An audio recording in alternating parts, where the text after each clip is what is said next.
Welcome to my Saturday morning midlife crisis where cartoons are out, coffee's in, and we're just trying to act like we know what we're doing. I'm Austine. And I'm Alex. And we're going to be talking about quite a bit of different things today. We got some topics about Spider-Man, What in the Valley, and then we're also going to be talking about the MCU watch list and how to do that. But before we get into all of that stuff, let's just go ahead and jump into some popcorn topics. Popcorn, and there's not a lot of kind of quick topics that I think we had, but a few. A few. So I will start with my trending topic, which is World Cup. So you keep asking me, are you watching this? Have you done that? No, I haven't. I've been watching the World Cup. If I've watched the game, if there's been a game, I've pretty much watched it, unless it's during the workday. So work is completely interrupting my World Cup watching. Don't they know the World Cup's going on? I know. And the games are at like 3 and 1. Like, I can't take a lunch break for 2 hours. Like, that's not going to work. Or God forbid you do, and then work comes at you. Yeah. It's been annoying. And then, but I did discover Friday, I think Spain was playing, and I had a little like icon that popped up on my computer, and it said live, and it was just somebody had scored. And I was like, wait, what? We're 2-1? What? Like, where's my updates? I thought the kids were downstairs with sister, like, watching the game, and I'm like, I didn't hear any yelling, I didn't hear any cheering, and there's clearly activity happening. Fakers. Yeah. Bunch of fakers. I was like, what the heck? Household full of fakers. So that's what my time has been consumed with. So we're getting really close. We have our final kind of games right before the final game on the 19th. Yeah. So, well, who's in the finals? So France is playing Spain. And then Argentina is playing England. Mm-hmm. And then we have one more game. You couldn't ask for better teams right now, like in the World Cup, except for maybe Cape Verde. That could have been wild, and everybody would have tuned in. So I'm really excited to see those. So that was my little topic. I think you surprised me because when we were going over our list of what we want to talk about, you said Inspector Gadget, and I was like, what? Inspector Gadget. So what? Coming back to childhood. Yeah. Like cartoon. Loved Inspector Gadget. We did. Yeah, we watched the cartoon. We also watched, obviously, the movie with Matthew Broderick. Mm-hmm. And we loved Inspector Gadget. But I did see something. I don't know how far in the works this is, but I guess that they are working on trying to bring Inspector Gadget back live action. And I guess the rumor is starring Will Ferrell. Oh, I would love it. I'd be here for that. That would be pretty awesome. Inspector Gadget is a very, how would you describe him? A visual comedy kind of show. Yeah. And I think Will Ferrell does a very good job at that. Yeah. I think the only other person I think I would want for that is like Jim Carrey. Yeah, yeah. You know, but Matthew Broderick was so iconic in the role, and he's not really known to be this like goofy, visual, comedic kind of actor. So I think it could go a couple of different ways and still be successful. Mm-hmm. But who doesn't love a good Inspector Gadget show or movie? I mean, that'd be great. That would be really fun to introduce the kids to. I mean, I haven't thought of Inspector Gadget in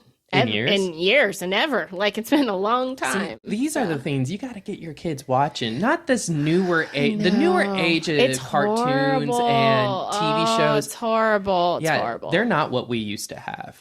Well, no, and which is ironic because with streaming, we do still have all of that. I know. But they won't turn, like, I'll turn it on, can't get them to sit down. So I think I just have to mandate it and then accept that it's going to take 5 hours to watch because they can't sit still for an hour. So it'll take 5 hours to get through an hour and a half. So anyways, okay, moving to Doomsday poster release. There was a poster release for Doomsday, yes. What was your reaction?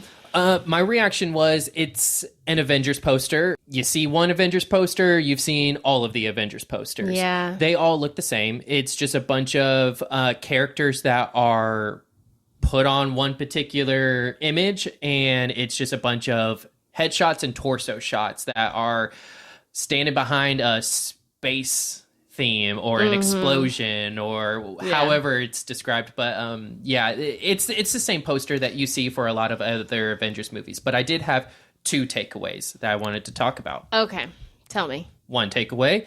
We have the now official look of what Doom looks like with his mask. Not the full image of Doom, but at least his mask. And his mask is enough to make me go, that's Dr. Doom. That is Dr. Doom right there in the face, the green eyes lighting up. Everything about that visually just made me very excited and completely forgot that Robert Downey Jr. is even behind the mask of that. So I was very excited to see Doom. What did you think of seeing the mask? I thought it was great. I didn't have any. I'm over here hyped. My heart is pounding. I didn't have any expectations. It was a really nice mask. Well, sir, while I may not agree with what you say, I'll defend to the death your right to say it. I mean, yes, there's only so much you can do with a Doctor Doom mask before it stops looking like Doctor Doom and starts looking like something else. So yes, there's only so much you can do with it, but I just liked everything about it. I don't know, maybe it's just the green eyes, maybe it's how the bolts are laid out on the face, but something about that mask just made me really excited. But the second thing I wanted to talk about was obviously we see all of the different teams that are on there. We see the new Avengers. Yep. We see the return of Cap. We see Thor on there, the new Sam Wilson and his new Falcon that we saw from his movie that are on there. But the biggest thing is, in my opinion, the X-Men. Right in the middle. Right in the middle. But the thing that I want to talk about most about the X-Men is the X-Men lineup. So when you look at who's on the poster, I mean, just at a glance, you go, wow, that's the X-Men. They're in their comic accurate costumes. They look fantastic. But then when you really look at who's on the poster, it makes you start questioning this particular X-Men team and why it's this team and why there are certain members that aren't there, or certain members that maybe are there that they're keeping behind the scenes. So who did you see? If I remember correctly, it was... Well, first Cyclops was in the middle. He was in the middle.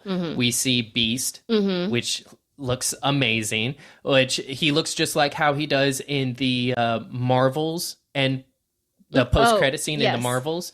So he looks just like how he does there. So it makes me wonder if this X-Men team is from that universe where Monica Rambeau is at, or if it's a whole different X-Men universe. Okay. So, but that's who Beast looks like. And then we see Nightcrawler.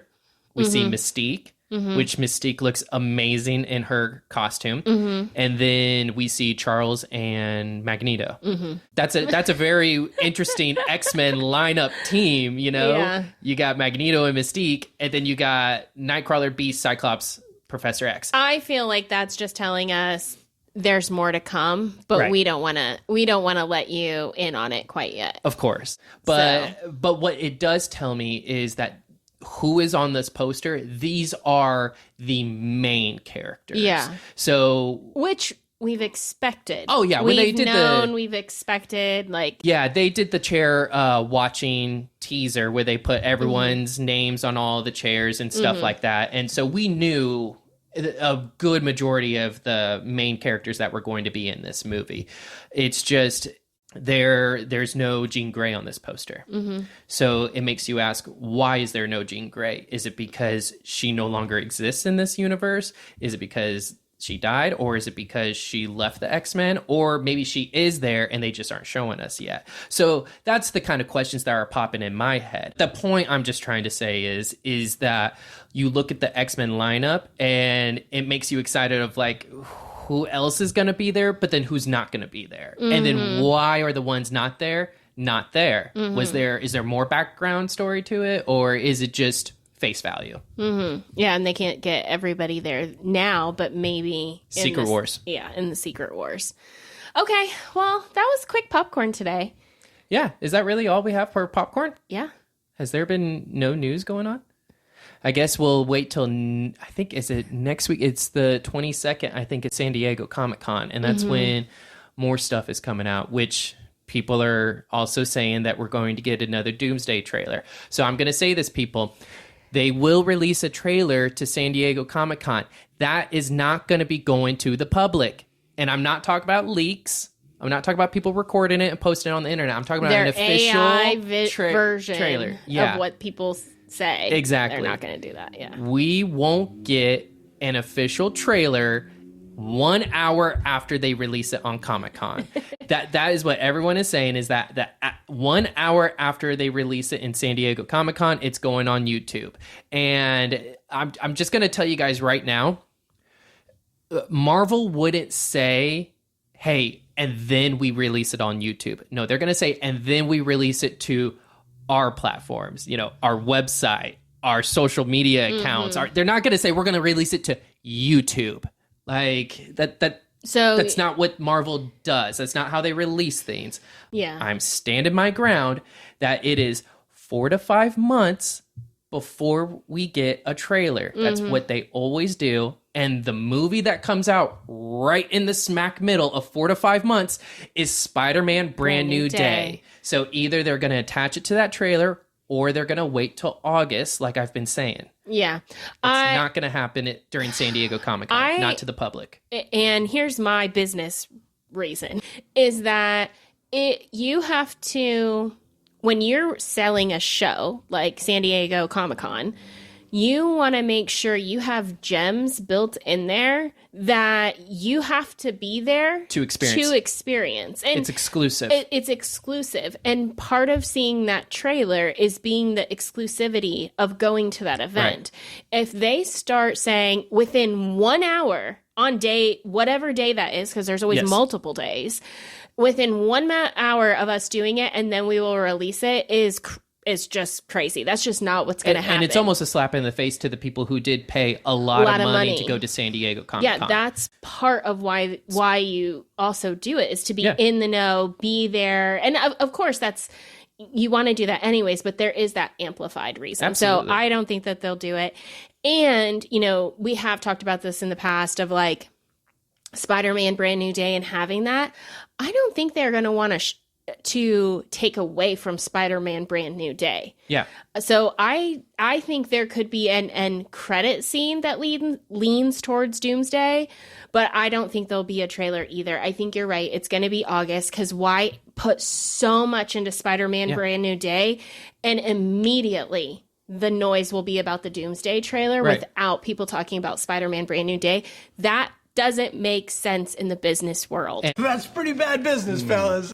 All right, let's dive into What in the Valley. In the Valley. I took notes, but like I said, it's like barely any notes because there's no changes in any of these episodes. Bravo, like, evaluate what you're going to do next year. Like, this can't continue. Like, it's been so hard every week we go to talk about this. I'm like, this is so challenging for me to discuss because it was so hard to sit and watch, in my opinion. Mm-hmm. So let's talk about birthday parties. We're going to start with, based on the last time we recapped it, we're going to start with, I think, Zach's birthday, that episode, essentially. Yeah, so we finished up Tom Schwartz's birthday, and now we're moving on. Is it day 2 of Mexico, where then it's going to Zach's, or it's day 3 of them in Mexico? Day 2, so we kind of end Tom's birthday in the last one. Now we're opening with like finishing that birthday, heading into Zach's. That's right. It started with them all arguing in the hotel room. Yeah. Well, they were at the lunch still. It carried over from the lunch. Yeah. Oh, that's right. And Janet going, let me tell them all the terrible things. Like, if you were Janet, if you're trying to move forward with people, I guess no one is sitting you down explaining the problem. The problem is you're trying to make amends and have peace, right? Right. I think. Don't be texting this. Is this something that you may want to bring up with your, friends like Brittany and Jasmine and Zach? Yes, sure. But it doesn't help the situation when you're messaging it over via text in gray space and saying people are talking shit about you. Like, that's not what it is. And it was. Kristen was saying some things, but that's not the right approach. And the thing is Kristen is always going to be blunt. She's always going to be a bit harsher like in her tone's always going to come across harsher than what she actually is intending for. And reactive. And she is very reactive. And so the things she was saying, she wasn't saying it to be hurtful. She was just saying it to be like, guys, we all drink to a point where it gets out of hand. Mm-hmm. That's it. We've Zach's all an example. been there. Brittany's an example. And then Janet just took that as they are talking mad shit. And that's exactly how they took it. And then that caused issues, and we'll get into those later. Mm-hmm. But that whole thing of her, and I feel so bad for Danny too, because, and I couldn't help as a viewer just laugh because of the parallels between the two conversations. You have Danny with this one group that didn't go to the dinner or lunch. Complete resolution. Danny, we have no problem with you drinking. Just please don't cross any weird lines. That's all we ask. Danny's like, hey, I did hide the fact that I was drinking at Zach's party. I'm owning up to it because And it's what we said in our previous, or however many episodes ago that we said it, that it's hard to tell. Is he actually having a problem with drinking, or is it because he's doesn't doing this other stuff with it? Well, it's like he said, he drinks and then people see him with a drink, so they feel automatically uncomfortable, and so he's trying to hide that fact so no one feels uncomfortable. But it's anyways, point is, it was very interesting that they were having that side of the conversation while Janet and everyone else is having the complete opposite conversation. Complete opposite. And it made me feel bad for Danny, honestly, because how can you ever go forward when you finally resolve with this person? There's undoing going over here on this side. And then you go and resolve it with this person. And then now there's undoing going with this other person you just resolved. And it's just like he's constantly trying to play catch up with everyone. Right. Which again, Janet, this is not how you go about bringing resolution to a friend group, and especially a friend group that you're trying to have resolution in. Yeah.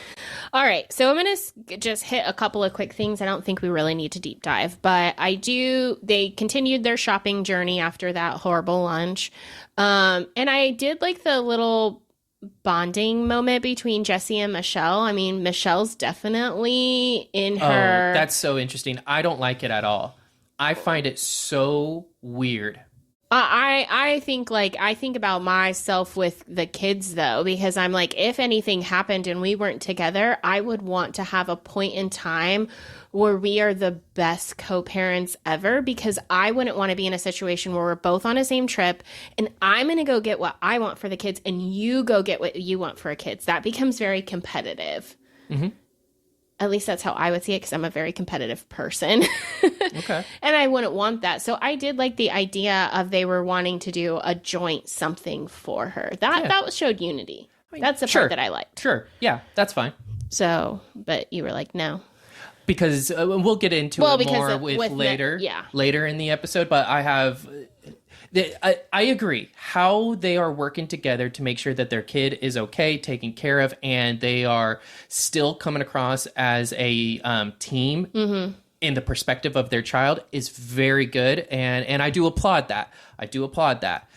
I just think that Michelle also may have some sort of, I don't want to say alternative or ulterior motive, because that's probably not the right word. She's processing her stuff right now. She's processing something, but she's not being completely honest with herself. Yeah. And again, I'll get into more of that later. Right. Then they go topless on the beach, which good for you, Kristen. And this is where I'm going to get into my later now already, because Michelle's going through it. I just find that so weird that she is going to sit here and tell Jesse, I feel so uncomfortable with the fact that you hold hands with your girlfriend, that you kiss her and stuff like that. But look at my boobs. Yeah, right in front of you. That is what? Yeah. That is crazy. And then, I'm sorry, but now I'm going to hop a different topic now. But Kristen's going through this whole postpartum thing. She has an issue with her body. Her and Luke are having this issue, this intimacy issue, and it's all circled around this postpartum, but in front of a bunch of strangers and children that were at this beach. Yeah, I probably wouldn't have done it at that beach, but yes. So here's... I'm having an issue with that. Okay, fair. But I think in that moment, what I saw from Kristen was, for a second, she forgot. And that is very, like, as you are very hormonal and you're very fixated on, like, I have to be this person, I have to do all these things, and you can step back into, like, I'm me.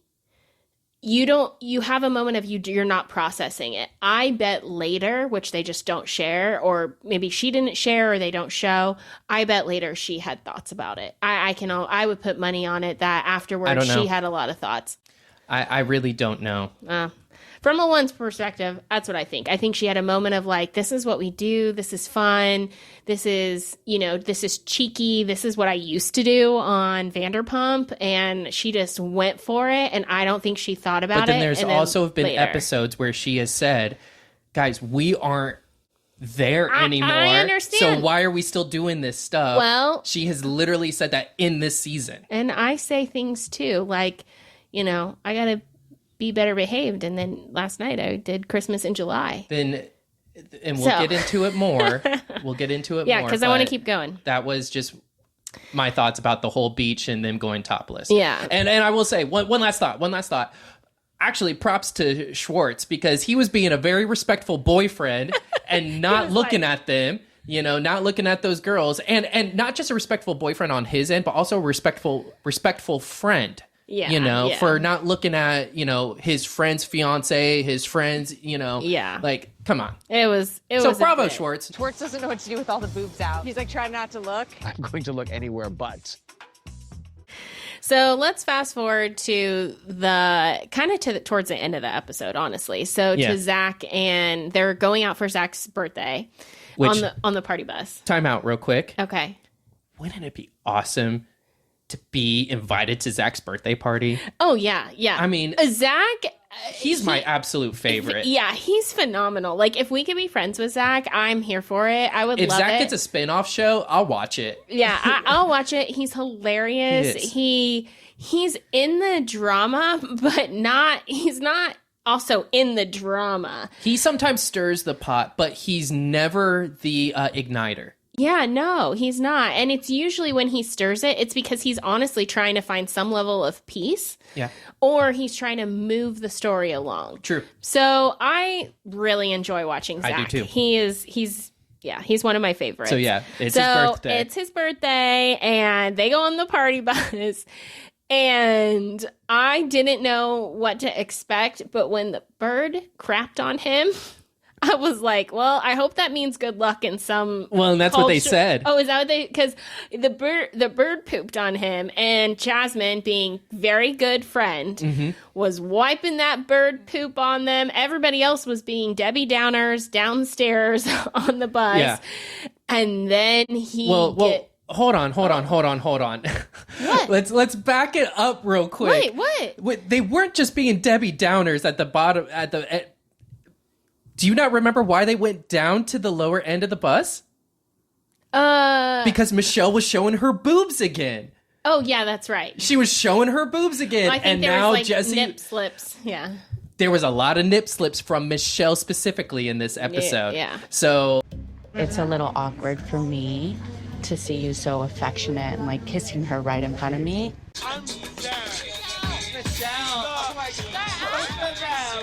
What is happening here? It's just so off character and brand from Michelle. I mean, I was married to her for 5 years. I don't even know if I've ever seen her naked. It is all the same. It's the same. Your point is well made. I agree. Michelle's over here showing her tatas. She's just letting it all hang out. I mean, and good for her. Got her Dr. Dre. So, I mean. That's probably exactly what got Dr. Dre. Okay, but we have to go back to this moment because it'll be a moment that I was like, I just was like, when he got smacked right after, I was like, I was shocked. I was concerned. It was unfortunately kind of comedic. Like, it was just... He made it comedic. Yeah, but I was also like... And then I was also like, okay, well, head injuries tend to bleed a lot, etc.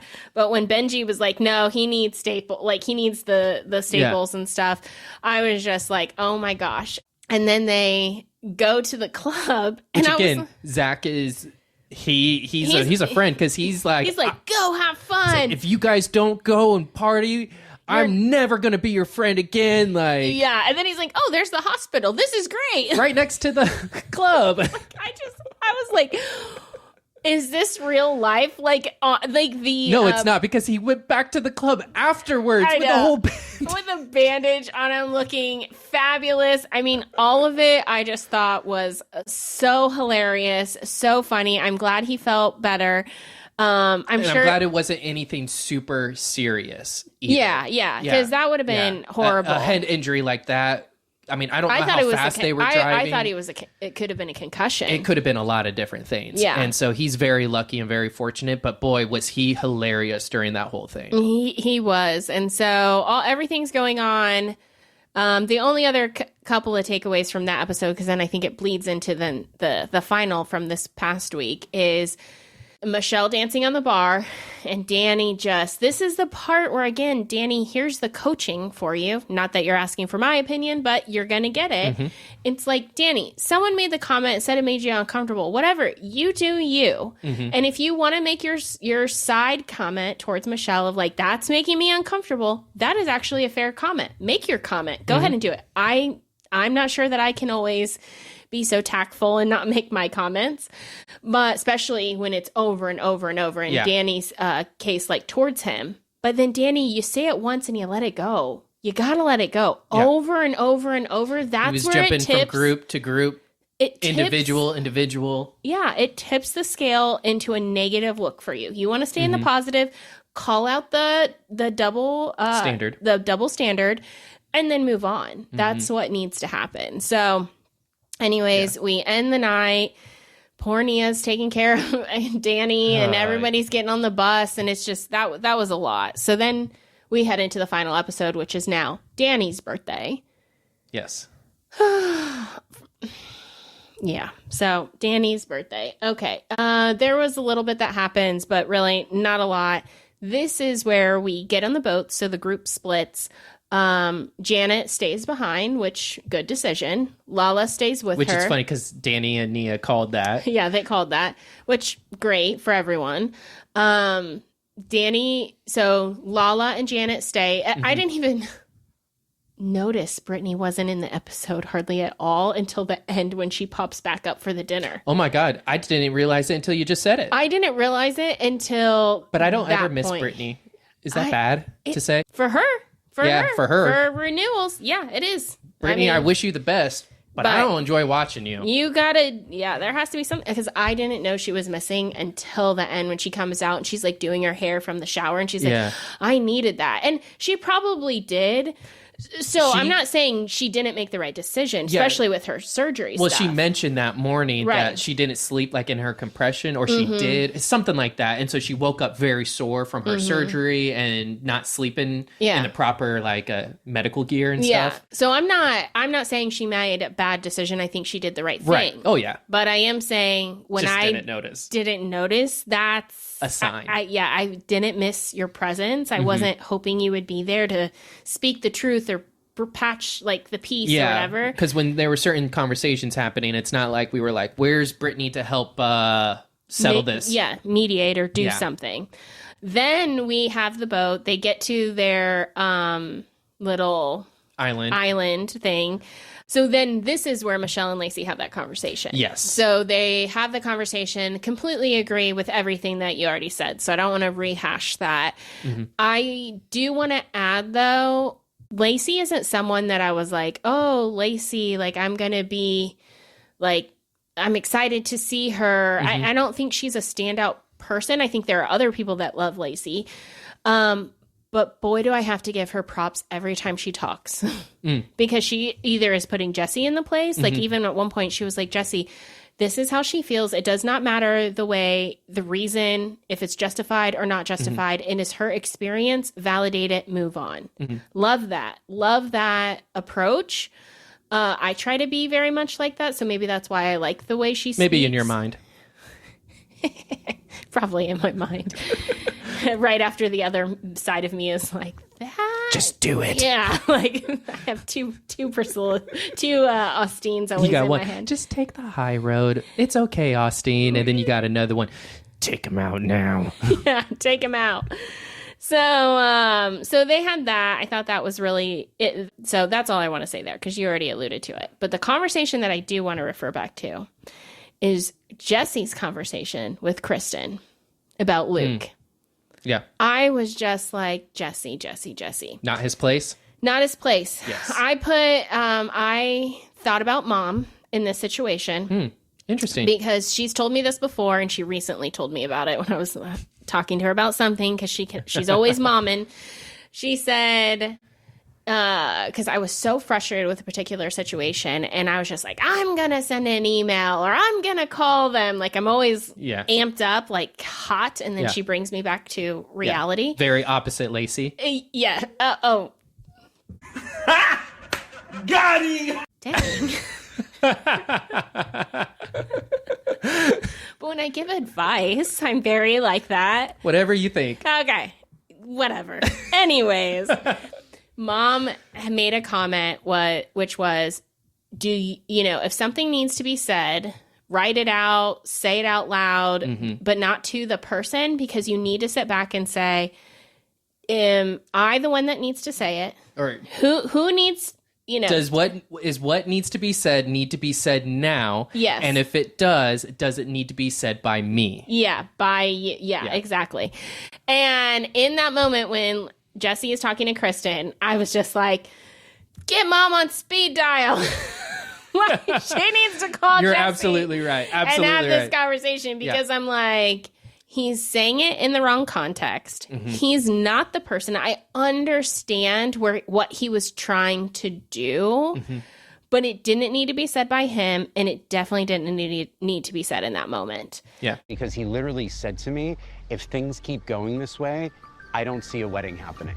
That's how hurt he is. Up. If this is the status quo and this is how it's going to be, there's not going to be a wedding. Okay, so then let's just fast forward to basically the end of the night. Danny's birthday. The night of his birthday. So where the two parties collide, come back together. Because Janet's like, well, I want to get some food, as you should, because Janet, you're getting paid to be on the show. So go on the trip. And you're a human being. Be in the mix, eat some food, all the things. But, what we skipped over, I guess, is that during the day, Janet and Lala have a conversation. They do. So Janet opens up about her history and her past. So she shared that with Lala. It spoke to Lala. I really believe Lala, because I think she does really care about women and her friends absolutely. and women's rights and all the things. Yeah. So Janet has that context. So when they come to this dinner, all I could see was Janet and Lala as her soldier. Yes. And then Michelle looked fabulous. I loved her dress so much. Like, I was like, I would love that dress. Let me know. Put it on your LinkedIn or your linked profile tree or something. Okay. It was fabulous. It was a really good dress. She looked really good. And then everybody else comes in. And Danny is excited to enjoy his birthday. And he invites everybody, get your drinks, get your food, and go. And then after some time, it starts with Danny. Again, I'm like, let it go, Danny. But he goes up to Michelle to have a conversation. And it seemed cordial. Michelle wasn't trying to start anything at all. And then Danny asked her thoughts about whatever, this situation. And Michelle shares her thoughts. And then Danny was like ready to be like, well, blah, blah, blah, da, da, da, da, da, da. I had two thoughts in my head. One, Danny, why are you trying to go here? And did you forget what you were really trying to say? Because I was like, was he actually going to go up to Michelle and say like, hey, I heard this comment about me shaking my hips the other night, making people uncomfortable, but then you were dancing in the bars with your tatas out at different points through yesterday evening. Like, that's a double standard. I almost felt like, did he blank? Like, was his intention to talk about something similar but different, or he just went into that? Like, I'm like, stop. We didn't talk about this of that particular night at the bar, but as we're talking this through, I remember Nia passing him and saying like, oh, honey, be careful with how you're dancing. You don't want to make people uncomfortable. But did anyone actually say that to Nia, or did anyone that night actually say that they were uncomfortable with him dancing? I don't know. They may have. I don't remember them actually saying that. It may have been under their breath. Maybe we also didn't see it. It's true. Probably what maybe wasn't on camera, you know, and it was, but at the same time, I'm just going based off of what we did see, because it's all we can really judge, you know, but if I remember, no one actually made that comment. So it was odd, because when he was having that conversation with Michelle, it did feel like, all right, are you just having this conversation because you want to listen to respond instead of just listening to what is being said? Right. Because I really don't think Michelle actually said she was uncomfortable with him dancing, but he wanted to get to that point so he could say, but you were up on the bar dancing. I felt like that. I felt like in his mind he had planned a conversation. Yeah, premeditated on what she was going to say, so how he was going to respond. And then it just didn't go that way, and it just turned into about his drinking again. And I'm like, oh no. Of course Lala has to come up, and everything starts going. So all of these conversations are happening. There's the Kristen situation too. So trying to keep it straight. Michelle, Lala, Danny are having the conversation. Now Nia kind of comes into the dialogue. There was all these things happening at once. A couple of different conversations. Different conversations on similar topics. For me, it was getting boring again, because it's just like, this is the same stuff. Same conversations. And Janet is sitting there. She was... so quiet. Say what you need to say, and say it with your chest in front of everybody. Oh, what's that, Kristen? Yeah. Oh, what's the issue? Yeah, just so stupid. I have to say that when Kristen did her Janet impression, I thought it was hilarious. Oh, I laughed. It was so funny. I thought it was so spot on. I was like, that is so funny. Look, and I get it. We're all adults. You shouldn't have to, go down to someone, stoop down to a level, and mock people. But I will say, Janet is a child. She is so childish. So she's stuck. She is so stuck. If you're going to argue with me like a child, I'm going to argue back with you like a child. Yeah, it's just I couldn't handle it. And then Lala gets amplified and all of these things. It just was a horrible night, a horrible stuff. But my favorite part about the whole night, and Nia, you're a very church-going lady. Bless you. You can't ask for forgiveness if you just let someone have it, though, because she was just on the edge of letting Lala have it. And she was trying so hard to be respectful, but she was hot that night. She was. And it was obvious what she was doing. Lala was correct in saying, you are trying to take him out of a situation because you are concerned about what he will do or not do. Mm-hmm. Yes, that is what Nia was doing. Mm-hmm. That was obvious to everybody, Lala. No one's an idiot. Mm-hmm. And I agree with Nia's position of this. You can talk to him later. You're talking to me right now because I have a problem with this, and I'm letting you know I have a problem. And Lala kept trying to dodge her and go around. No, Nia was saying, talk to me. And I loved that moment because I loved Nia speaking her voice. But again, Nia, you can just, you could have gone there. And I saw a post and it was like, oh, wow, we have the pageant versus the model. Yeah, it was so funny. But Nia was really laying it in. And I do not fault her for that because that is her husband. That is the father of her children. And do we not remember all of the times Lala stood up for Randall? Oh, absolutely. So, and Lala was very much like she needed to be focused on her family, protecting her family, her relationship, all those things, as someone should.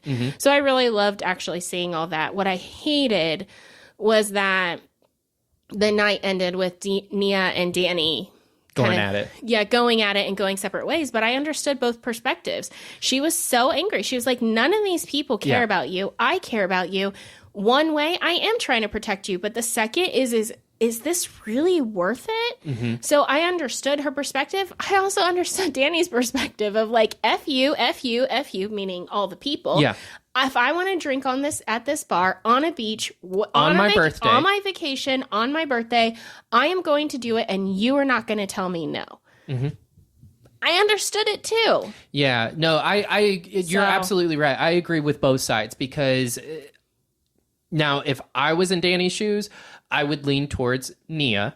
in the sense of like, this isn't worth it. This is starting to ruin my night. Right. I am heading out now. But at the same time, I agree with Danny too, of that like, I also got to show you guys that I am not going to let you bully me to be this way or that way. Yeah. You know, because that's actually what's been happening all season is And he it's has so been bullied much. to act a particular way. And that's why he's acting out. Yes, Danny is a man-child. What do you do? What happens when children start being told this, that, or the other? They act out. Yeah. And that's what Danny's doing. You know, he's acting out because he's not someone that, you know, can be told what to do and when to do it. That's just not how he operates, you know? No, he's not Tom Schwartz. No, he's not Tom Schwartz. There was one moment where Tom comes in and he is like, no. And he goes, Oh, okay. that was so funny. It was just like, yep, that's Tom. Yep. Or Yep. that just will never be me. You know that. Oh, yeah. I will stand. Yeah, because you're not Lacey. Oh my gosh. Got him! But anyways, next topic. next topic. Okay, so Spider-Man Brand New Day. It's obviously been something we've been talking about. We're so excited. We're getting so close. Spider-Man Brand New Day has been doing their own promos. So they've been doing all the red carpets. They have the Spidey tracker. And I'm doing my best to follow it all for you all, but I'm also trying not to because I don't want to spoil any more for myself. Yeah. Well, really what I've been seeing now is there's a lot of the main people. So it's Tom and Zendaya and what's his name? Ned. Yeah, I was trying to come his real name, but it's okay. Ned. So let's change it. There, Sorry. you know, I forgot his name. there's Peter, MJ, and Ned, and Sadie Sink. So a lot of people have seen the four of them and answering questions. Yes. And one post came out, and I was like, Alex didn't say anything, so I'm like, I think there's something here. Because in the post, it was almost of Sadie Sink doing a double negative. Or is that, I think that's how you would look at it. But Yeah. she said, Spider-Man definitely doesn't crash into My the cake wedding. at my wedding. Yeah, at my wedding. Spider-Man definitely doesn't crash through the cake at my wedding. But he does crash through a cake. At a wedding. At a wedding. But whose wedding? Yeah, so I'm like, that was very interesting. How they emphasized my and a wedding. Yeah, and just the look and the smile and everything. I sent it to Alex and was just like, okay, there's something here because anybody could have said that. Zendaya could have said that. Ned could have said that. I mean, Zendaya and Tom literally just got married. Yeah, exactly.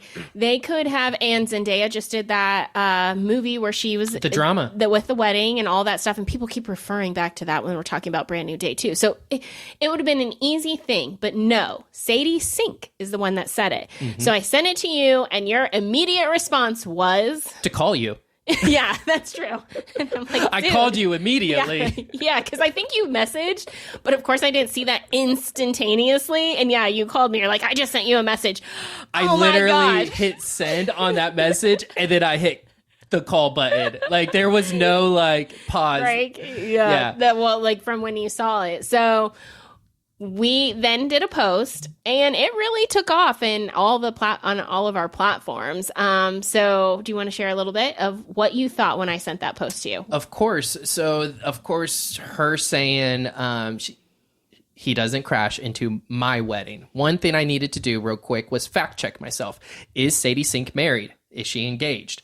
And I looked that up quickly on Google, and no, she's not. So I was like, okay, she's not engaged. So why would she say it and word it that way if she herself personally has never been into in a wedding? And she was holding cards, so it was very like specific. So you know that it was specific. It made me go, okay, so it must be referring to her character.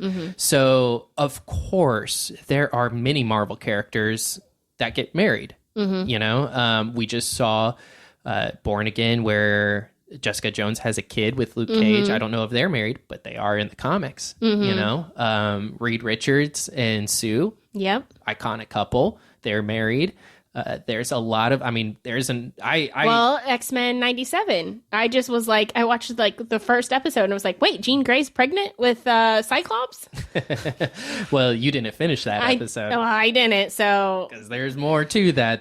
Lord. See, more anyways, I have to catch up on. But exactly. Another couple. Yeah, exactly. I mean, I have a comic series, Renew Your Vows. It's Spider-Man, Mary Jane and Spider-Man. They're married, you know, so there's a lot of Marvel characters that get married, but what Marvel characters that get married that is their wedding is significant to who they are. It's significant to their origin story. And there is one person that we've been saying since the beginning. You have. And then I got on your bandwagon. Yep. Rachel Cole, Lady Punisher. Her origin is centered around her wedding. And we have been saying for a while that Sadie Sink might be playing Lady Punisher. And I feel like that there was something here in this message. Now, of course, people are saying, well, it still could be Jean Grey because her and Scott get married. Yeah, they do. But given the age that Sadie Sink is, would you think that's too soon to see Jean and Scott as a married couple? I would, especially where we have seen them in the past played out. I think it's too soon. I also would say when you told me more about Lady Punisher, it was not the significance was that everybody got annihilated, including her husband, her fiance. Well, her husband, because they got married like a couple hours. Yep, they got married. They were having the reception. It was like 2 hours, and all of their friends and family that attended the wedding and her fiance were murdered. And then she was even, they attempted to murder her, but she had, made it out. She made it out. She went, emergency surgery and things like that, and she ended up pulling through and surviving. But then she goes on a revenge. She goes on her own revenge, which is similar to Lady Punisher and what we're seeing here in these trailers, because Sadie Sink's character, they are definitely setting her up as being some kind of threat to someone, whether it's to Spider-Man, whether it's to Damage Control, whether it's to the real villain. I don't know, but she is definitely being portrayed as a threat to someone. And that could be because she wants revenge. Yeah. I think once I sent that to you and you had your oh my gosh moment, we just had a lot of back and forth. And I do also really believe it's Lady Punisher for so many reasons. So I'm going to start with my first reason, and then I want to rapid fire some questions to you. Just with rapid fire answers. That'd be fun. Okay. So all around Sadie Sink and being Lady Punisher, my thought was everyone keeps leaning towards Jean Grey. I get it. I know. I understand. And she still could be. We could be so wrong. Ours is just a theory. Everyone has more evidence to say it's Jean Grey. Yeah. Based off of what we've seen visually. Yeah, visually. I think we have a good case. We do have a good case, but our case is more theorized where Jean Grey, again, you see people being mind controlled. You see... we are seeing things in this trailer. Yeah. And okay, and we'll get to all of that. The other thing that I will say as we go through this is that from our perspective, we always said we will give you not what's always mainstream either. Everyone is like, it's Jean Grey, it's Jean Grey, it's Jean Grey. Yeah. And that's where my questions are going to come in to play. Okay. All right, so to ask you a couple of quick rapid-fire questions. One, people say it's Jean Grey because of what she's been wearing. She's been wearing the traditional Jean Grey colors. Yeah, green and yellow. Yeah. What are your thoughts? Obviously, that is a Jean Grey color scheme. They can change that in post-production and it be a different color scheme. I don't think they will, and the reason I don't think they will is because prior to any of the trailers being released, there were leaked photos of Sadie Sink behind the scenes, like set photos, and she's wearing that jacket and stuff, which is why everyone knew that's Sadie Sink in the trailer without having to see her face yet. because we knew from set photos that got leaked that is the color scheme that she's wearing. So I don't think they will change it in post-production. But of course, it's possible. Yeah, possible. Yeah. So second, I saw rumors out there of it's clearly Jean Grey because there are toys out of Jean Grey. Yeah, no. There's been no actual official toy announcement or toy leak that came out, because I have been seeing those little bag clips that well, I was going to say the action figures. We'll get to that. Oh, okay. Those little figures that you clip to your bag and stuff. I've seen that, and it says that is Jean Grey. I've seen a Marvel Legends figure where it's her as Psionic and an X-Men character. And so these things, I believe the little figure, the backpack leak, was actually a AI image that was changed from what Wanda looked like in Doctor Strange of Multiverse of Madness. So it was actually her, Wanda, not Jean Grey, but they changed like the jacket on it to then say, oh, this is Jean Grey, this is a leak, and so people are like, the Marvel Legends figure, I believe that was for X-Men 97 for season 2, because that character's being brought in here. So it's okay. So we've debunked. Yeah, there hasn't been an official. This is the official toy, and we leaked it now. Because typically you can find it when they start doing the Funko Pop releases. But even at that, now with AI and how... It's so hard to tell. And people want to clickbait. I'm telling you guys, we will never post something... if we don't believe it. If we don't actually believe that this is a possibility. We're not going to click something because it's someone put out this AI thing or anything like that. Like the whole Doomsday leak trailer... I didn't put out a single thing until we finally got what is actually the official leaked trailer. Official. Yeah. Okay, so the telekinesis, like telepath controlling the people that are around him. Yeah. Can the Jackal do anything with that?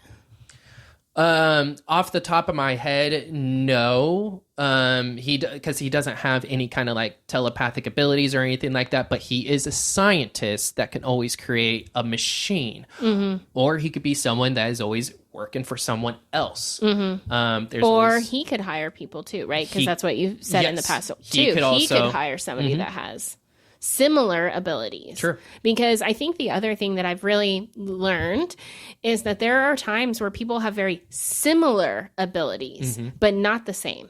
Yeah. Yeah. Oh, yeah. And so then the last kind of discussion topic, I guess, around this in line with, is it Jean Grey or isn't it?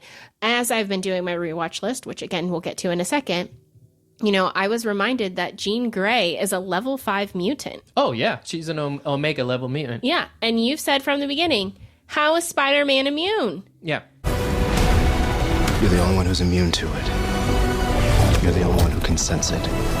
Now, the thing is Spider-Man has done certain things to where he's broken, a psychic hold on someone. So is Punisher. So is many other characters, but they're not immune to psychic attacks. His spider sense doesn't even notify him of a psychic attack because his spider sense is more physical. So yeah, there's nothing psychic. I mean, I would have to see him in a psychic trance and then break out of that psychic trance. But even at that, it's not something that he then, once he breaks it, he's just walking around New York and just immune to psychic abilities. No, he really has to actively think and work at breaking that kind of connection. But he's not immune to it. Yeah.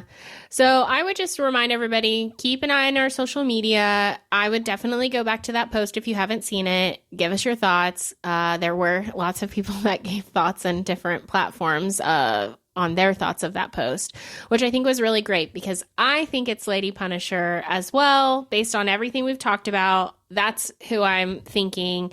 And if it isn't, then I just want to, they better tell the story right, I guess is going to be my thing. If it is Jean Grey, which I think could be very interesting for her to play, they better do the story right. That's ultimately where I come from. And then one last thing, I guess, because you did mention her color scheme, the green and yellow, but that color scheme, it's also Firestar, who was with Spider-Man in Spider-Man and His Amazing Friends. She's kind of like the female version of Human Torch. But again, no psychic powers there, but her color scheme is green and yellow. There's also Misty Beck, who is Quentin Beck, Mysterio's daughter. Maybe something. She does illusions and things like that. So who knows? Maybe what we're seeing is illusions or something like that. That's true. That could be a thought. Yeah, and so she's green and yellow and stuff like that as well. But not. In Jessica Jones, we had that really creepy guy that could control people and make them do anything. The purple man. Yeah. So I mean, that's what I mean. It's like, just because somebody's manipulating people to do or say something does not mean that it's 100% Jean Grey. Yeah. But it could be. I'm so excited. There's only a handful of more days I'm left. not going to be mad that it's Jean Grey as long as she does a good job and does it well. Right. I'm not going to be mad or disappointed that my theory was wrong. Yeah. But I'm leaning on Punisher. Doomsday's poster doesn't have a Jean Grey. No. Yeah, I mean, and that would have been they're not going to do that right now. Okay, so that was our thing. Just wanted to talk about it just because we put the post out there. It definitely got a lot of traffic, but I thought there was more to say because people still keep leaning into Jean Grey and only Jean Grey. Yeah. All right, now let's move into our watch list. Our watch list, the MCU watch list. Yeah, so we have referenced the watch list a few times. We've posted it. There are 12 parts. 12 parts to the watch list.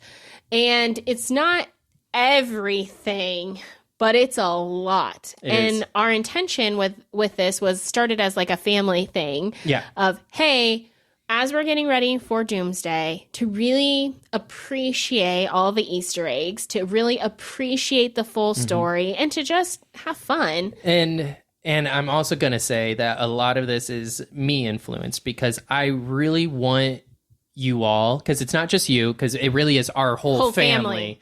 Our cousin has made a spreadsheet of the list and all of our names, and we go through and we can check off who's done what so you don't get lost. So what I want is for you guys to also just really be in awe, because I also, even though obviously I'm not working for Marvel Studios, but I do know the comics and I know what they're basing it off of. So I know what's coming, or at least what the potential is to come. And when we're talking about multiverse, there's so much out there that I just really wanted to put something together that helped you all understand the characters, and then the most important part, B, understand what the multiverse and the sacred timeline exactly means.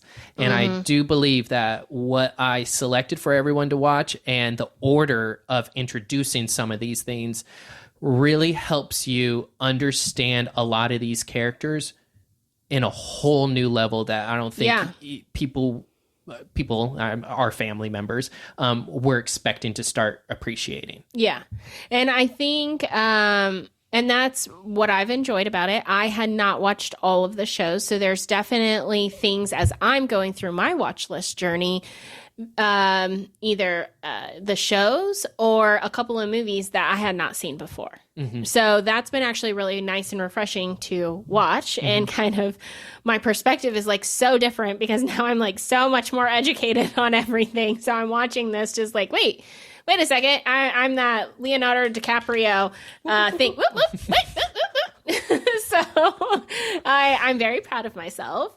It's been a really good journey. So in where I am, first you start. Where are you? So where are you on the journey? I don't remember what part this falls in, but I am in the multiverse now, and I am watching the Blade trilogy. Okay, and I have never seen that, so that'll be really, I'm going to be excited for you to get there. Yeah, my girlfriend's never seen it either, and so she's doing a class right now, but we watched the first half of Blade, so we'll end up finishing it, when she gets back. But tonight, but she's loving it so far.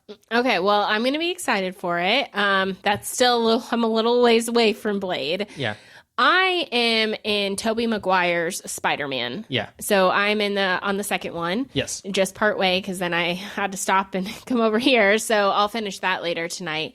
It's going really well. But right before the Spider-Man is the Fantastic Four. And so for the Fantastic Four, I have a lot to say. So I'm talking about Chris Evans. Yeah. And what was that? 2003, 2004. Yeah, the Fantastic Four. Around that time frame, which Tobey Maguire's came out in 2002, his first one. Okay. I guess I had remembered, like, I thought people said it was not good. I thought Chris Evans got a lot of, I just thought it was like, there was so much negativity around this Fantastic Four that there were two movies, or at least two movies right now where I am in the watch list.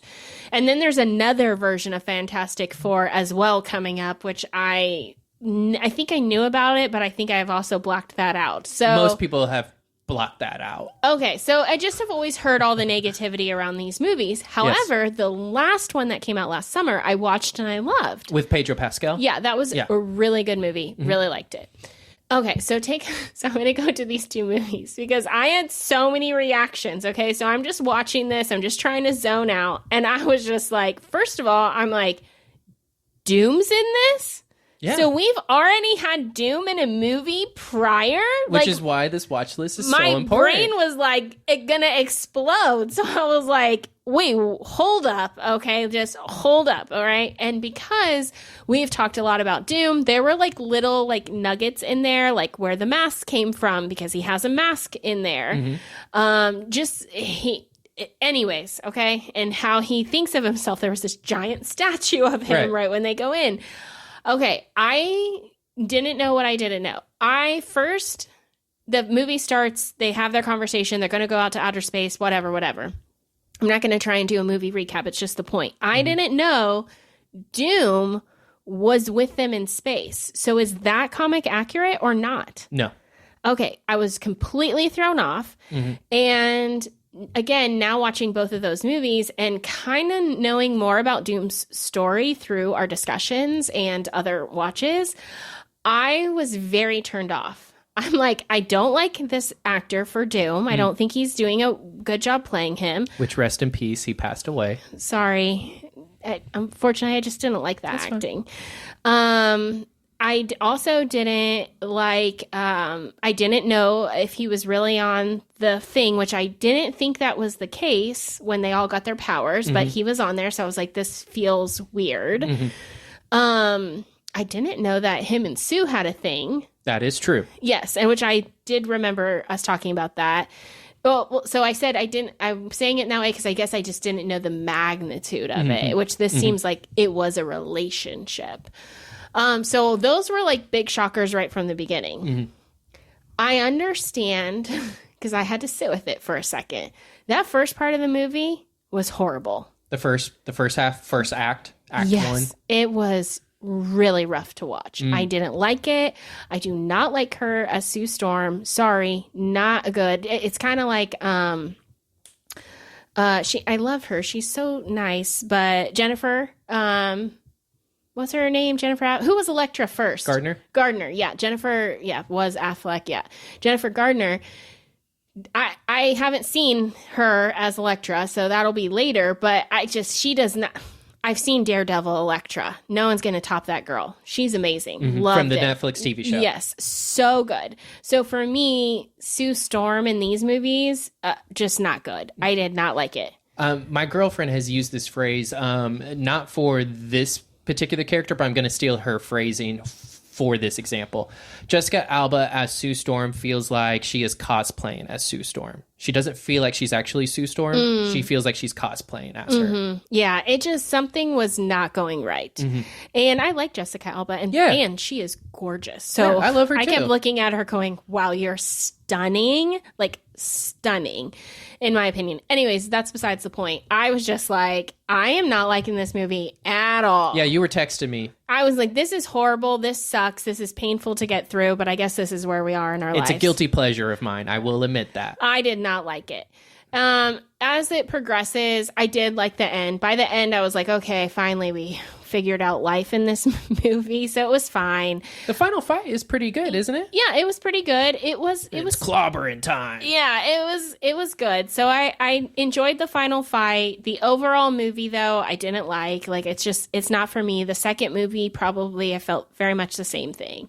Which, seeing the second movie, then you can see that Fantastic Four First Steps, the one with Pedro Pascal, had a similar It was play. pretty much a very similar plot. Yeah, similar plot, not exactly same story, because they were getting married versus they're having a baby and blah blah blah, all the things. These are newly being Fantastic Four, where in First Steps they're seasoned Fantastic Four characters. So for me, I did not like them very much. Period. However, I thought Chris Evans was awesome. Yeah. So am I wrong? Like, am I misremembering? Like, did people make fun of him for this? Or, like, why? Because I thought, like, before he auditioned for Captain America, there was some... Oh, yeah, there was, I wouldn't say... hesitancy because of that. Yeah, I wouldn't say controversy, but hesitance of people being like, he's our Captain America. And it's not just because of his experience on being Human Torch from Fantastic Four. Did people like him? I think he's generally people's favorite part of that movie. Yeah, him he was and, awesome. And the Thing. Yeah. Because, and you may not know this, but the actor who played the Thing, that was his real voice. They didn't CGI or change his voice or use a modifier. Did great. That was great too. And that's all makeup that he's wearing. So wow. Yeah, so he really put it through. But sorry, you started laughing. What? Because then I remembered in the second movie, changing. They're changing back and forth. Why did Chris Evans as the Thing look like Tom Brady? Yeah, Tom Brady. Oh my gosh, he does. He looked exactly like him. You're right. He I does. was like, oh, that's so funny. I was like, this is really strange. And did people talk about this back then? That's because so he funny. really looked like Tom Brady, like side by side. Enter here. He kind of does. Yeah. You know what I'm talking about? Yeah. Like I was like, oh. That's Tom Brady. Like for a second, I was like, they literally put Tom Brady in there. No, generally speaking, I think audience members actually like the cast, even Jessica Alba. Not that they love Jessica Alba as Sue Storm, but I think they just overall like the casting choices. They just didn't like the direction of the actual movies. I think that's really the general consensus of that. Okay, yeah, because I just did not like the movies. And then, especially when I step into Tobey's Spider-Man, I'm like, that's such a good movie. So it is so good. And now I'm going to take a little moment to rant a little bit because, I got to defend my boy Spider-Man. And especially my childhood Spider-Man, Tobey, who is not, and on the record, who is not my favorite Spider-Man. Yeah, that's Andrew Garfield. But I will defend Tobey's movies to the day I die. And especially a lot of people, they put Spider-Man 2 up on this pedestal, which is deserving. Spider-Man 2 is like one of the perfect superhero movies, in my opinion. It was perfect. Perfect. Everything, down to the last minute details. But Spider-Man 1 with Tobey Maguire, a lot of people will look back at that and just say, you guys only like it because of nostalgic base. And I'm going to sit here and say no, because it's a good movie. It is written very well. What a lot of people don't realize is like the first 5 minutes is like an opening credit kind of thing. You get past that first 5 minutes and you get into his speech of, who am I? You sure you want to know?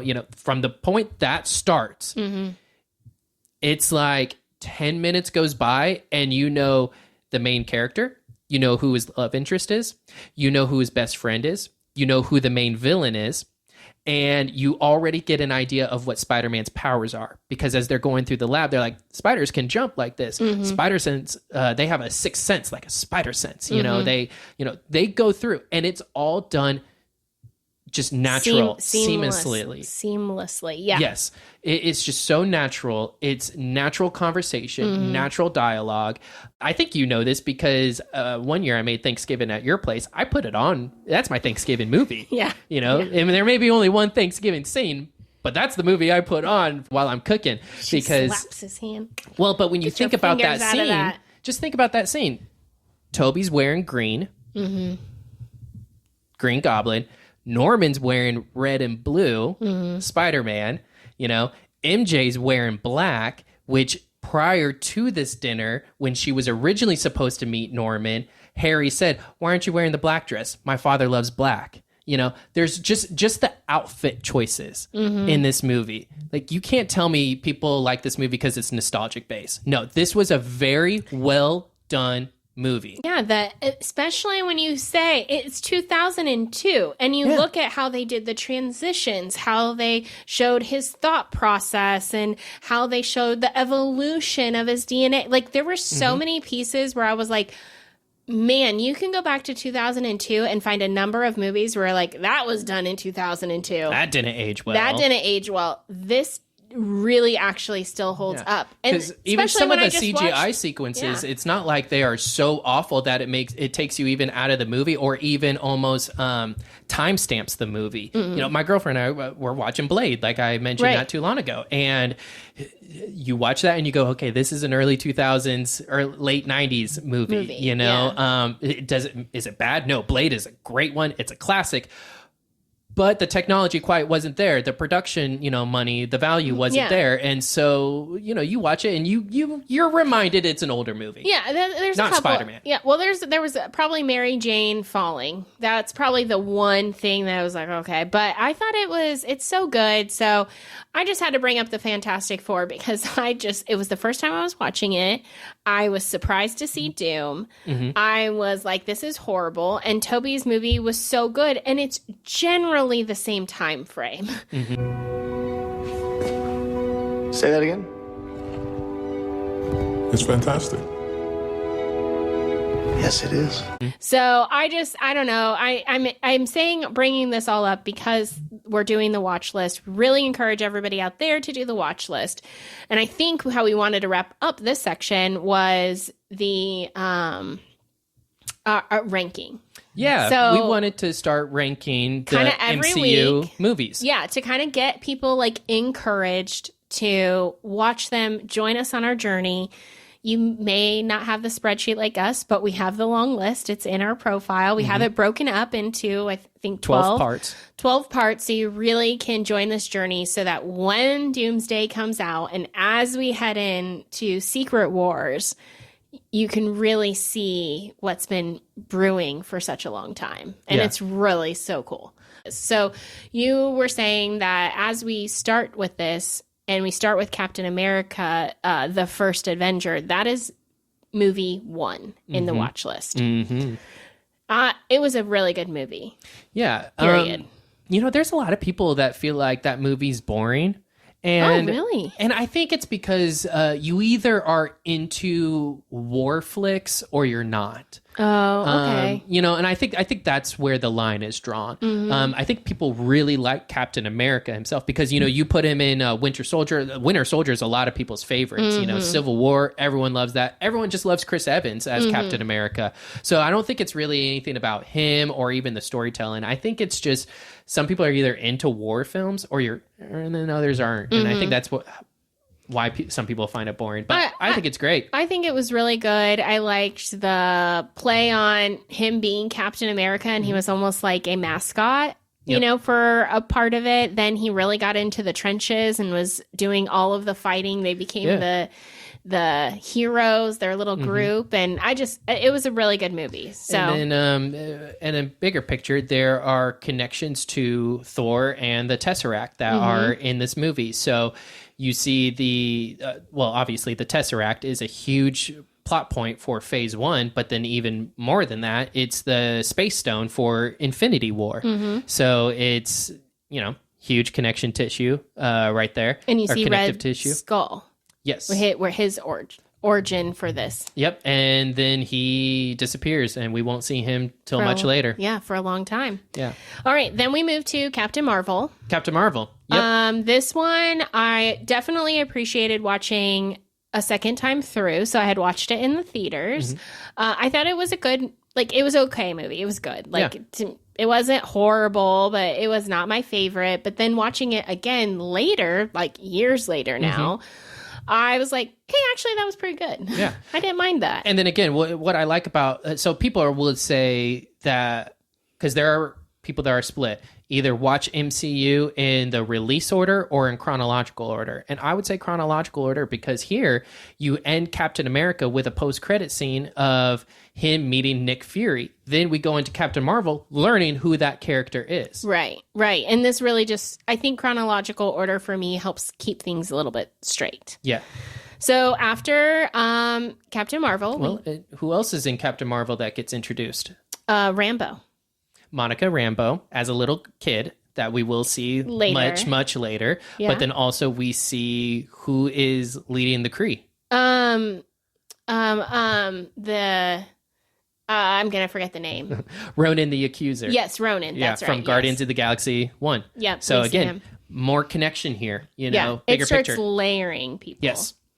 Slowly too, because they weren't heavy with Ronan. You're right, just a little bit. You start to understand who he is and that he's a threat. But then as the whole thing continues, we realize there's even bigger threats. Right. Then we move to Iron Man. Yes. Iron Man is a classic. Yeah. It's a good one. We're out of, I guess, the history aspect of the MCU, and now we're more in what present day looks like for the MCU. Yeah, modern times. Yeah. After Iron Man, we have Incredible Hulk, which is prior to who we know now to be Incredible Hulk. So there was an actor change after this movie.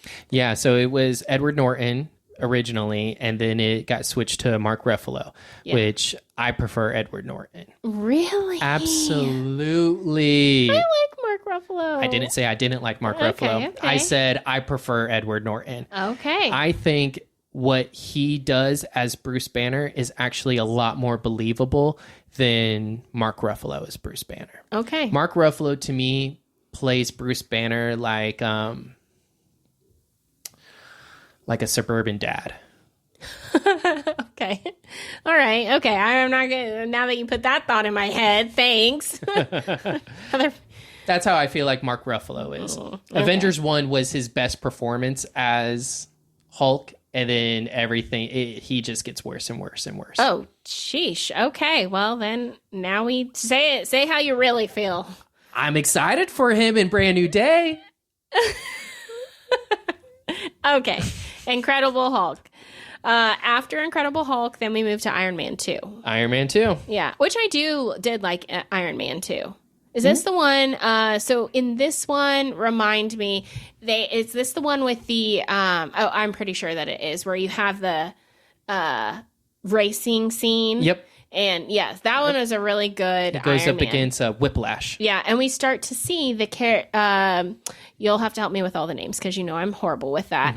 But we see the arms dealer. Yes. And he is Justin Hammer. Yeah, because he comes back too. Hammer Tech is mentioned later, that's coming. but yeah. So that's later. So then you have Iron Man 2. And then you also have the bigger connection there with the history of Captain America, because Nick Fury starts teaching him a lot of things. We get the introduction of Black Widow. Yes. Oh my gosh. How could you forget that? I don't know and how I forgot that. Shame on me. There was a whole thing that Agent Coulson was dealing with in between, also watching over Tony. And then we find out what it was he was dealing with. He was looking for Thor.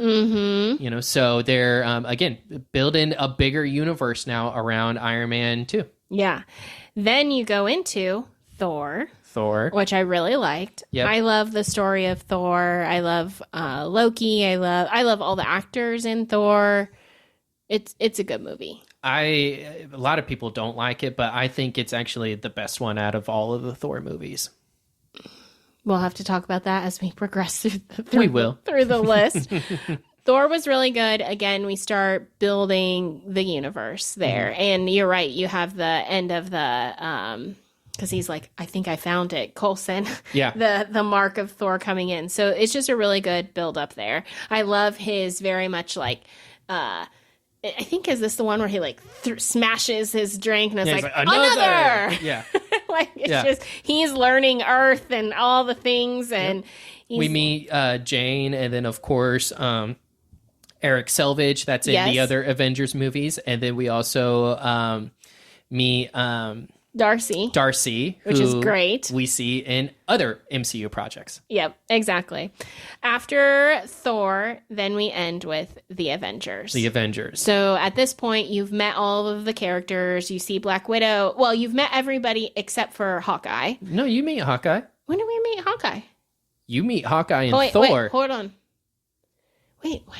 Why am I misremembering? In the scene where Shield is monitoring the hammer, they built like a makeshift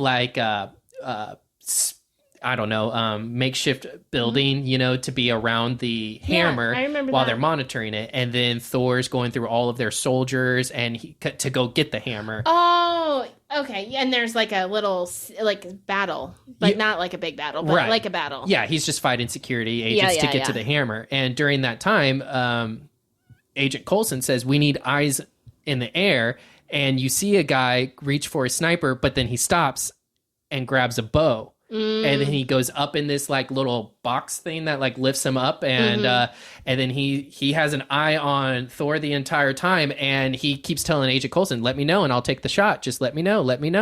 And then at one point, he's like, "You better tell me to take the shot because I'm starting to root for this guy." Oh, that's right. Yeah, that's right. That's okay. Hawkeye. I forgot. Oh no, man, I'm you so meet sorry. all the Avengers before the Avengers, and then you have the classic Avengers, which is just such a good movie because you like. Okay, I stood corrected. You meet all the individuals, and they become a team. Even the villain, and you have Loki in there.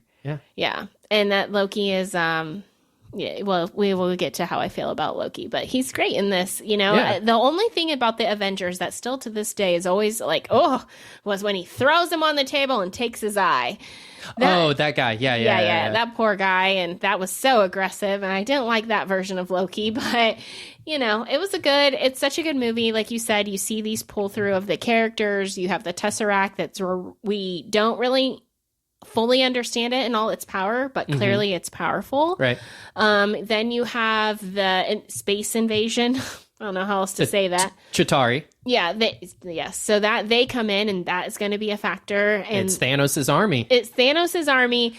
And then there's other elements that we'll talk through as we get into Tom Holland and Spider-Man and that piece of it. So I think the first little phase, those are the classics. Many people have probably already watched them, but it's worth a rewatch because I just rewatched them in probably January, and I already forgot like the little Hawkeye piece. So because there's so much to take in and absorb. There is. So it is worth the rewatch to just kind of remind yourself of where we are, how we got here, and if you haven't watched them, it's more important to do it because then you really can start to appreciate it. I agree. And so just very quickly, where would you rank these movies? Where would you put them in a ranking?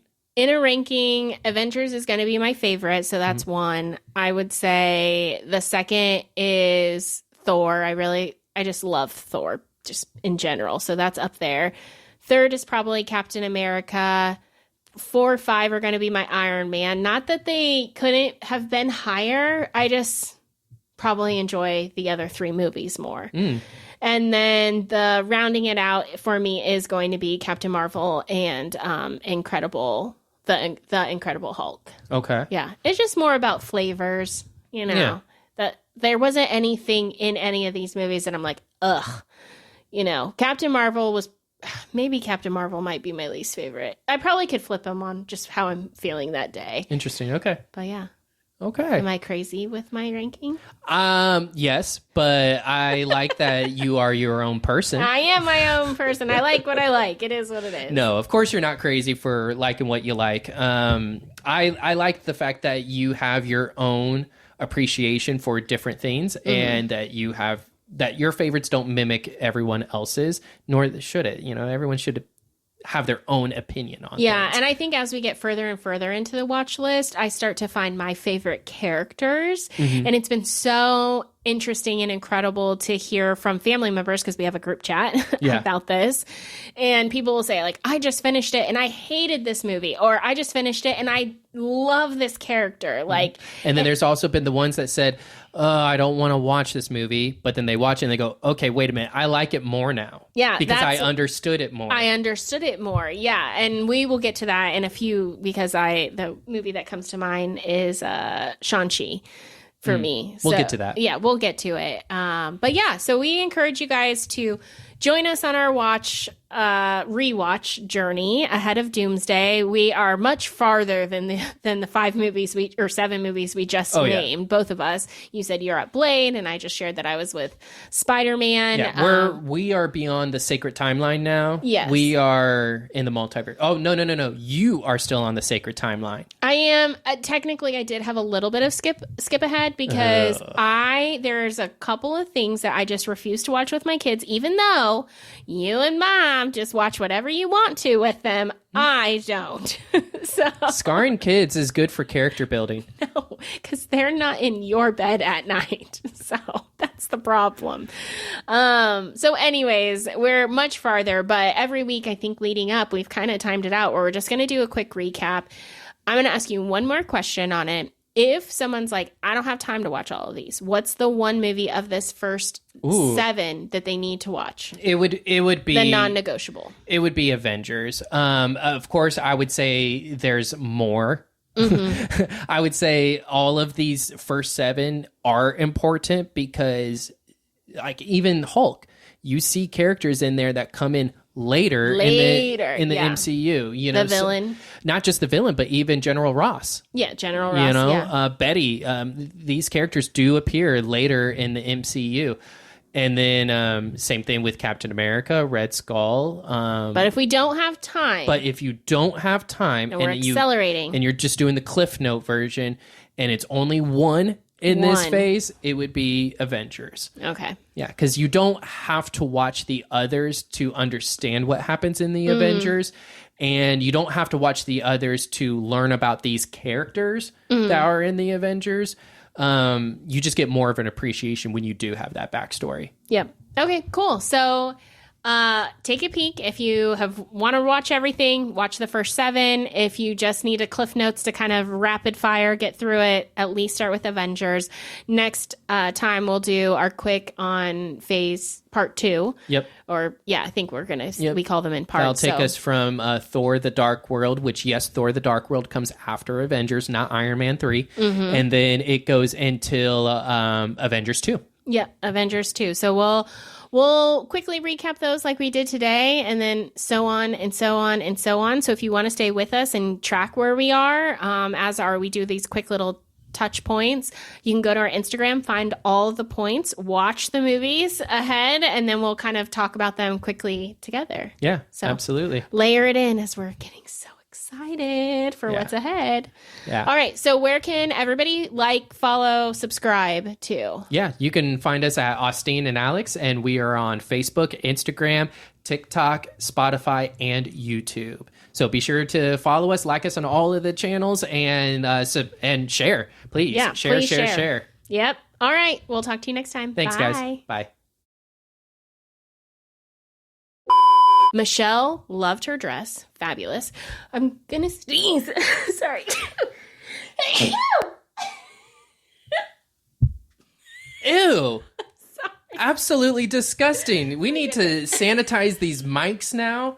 Sorry. And you got snot running all over the camera. I'm sorry. If you guys catch anything through listening this, I am sorry. We did our best to sanitize this. Whew. Okay, I'm back. All right. Michelle looked great. Her dress was fabulous.